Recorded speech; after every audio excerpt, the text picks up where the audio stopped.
Matthieu 10, 28. Ne craignez pas ceux qui tuent le corps et qui ne peuvent tuer l'âme. Il semble que la mort de l'âme soit une souffrance bien supérieure à celle du corps, et de ce fait doit être encore bien plus redoutée.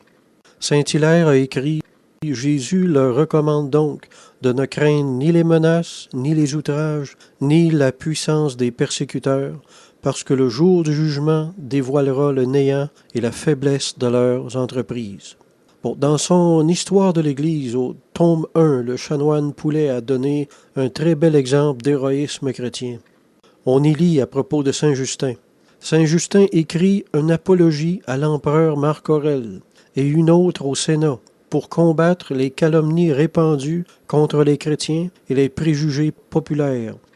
Saint Justin ne craignait pas d'attaquer le préjugé juridique qui fait périr les chrétiens à cause de leur nom seul. Fin de citation. Il faut être courageux pour faire ça, là. C'est sa vie qu'il risquait carrément, là. Il existe un bon et un mauvais respect humain. Il faut respecter tout le monde, tous les croyants en Jésus qui ne font pas partie de notre Église aussi.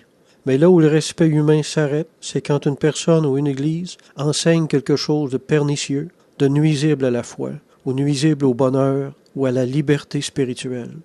Quand il y a de l'abus quelque part, ce n'est plus l'heure du respect, c'est l'heure de la dénonciation.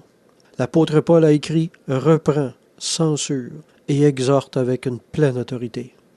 Beaucoup de croyants ne sont pas capables de se défendre contre l'abus. Ils ont peur, ils sont liés par la crainte des représailles de la part de leurs abuseurs.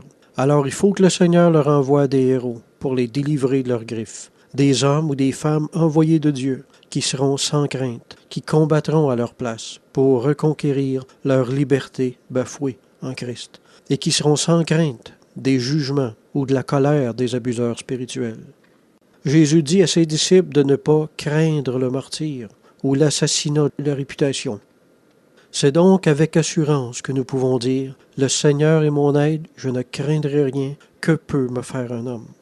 Alors si vous sentez que vous avez besoin de quelqu'un comme ça dans votre Église, priez Dieu qu'il envoie quelqu'un pour vous délivrer des abuseurs spirituels.